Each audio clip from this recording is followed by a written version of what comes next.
breaking news from the city of Khan Younis in Gaza, where Israeli troops have entered a hospital which they say has been used by Hamas terrorists to hold the hostages. It comes ahead of a possible ground offensive in the nearby city of Rafah, despite calls for restraint by many of Israel's allies. Holly Williams has more on this part of the story. Israel claims Hamas militants are likely hiding behind injured civilians inside Nasser Hospital. Before the raid by Israeli special forces, they ordered an evacuation, though patients and medical staff were allowed to stay.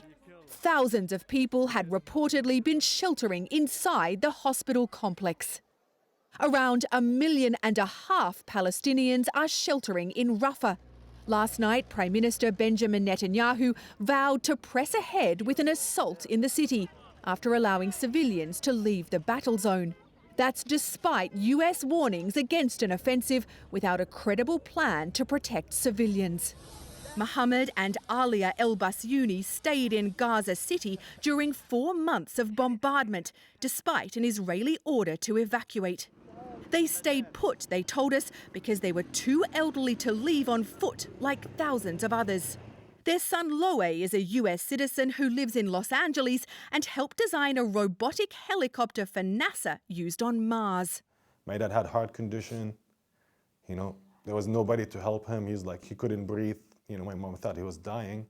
With help from Turkish authorities, he was able to finally get them out of Gaza last week.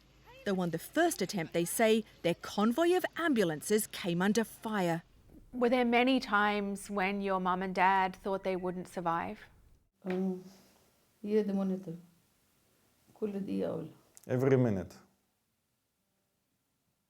Yesterday, rocket fire from Lebanon killed an Israeli soldier, and Israel responded with airstrikes that Lebanese officials say killed 10.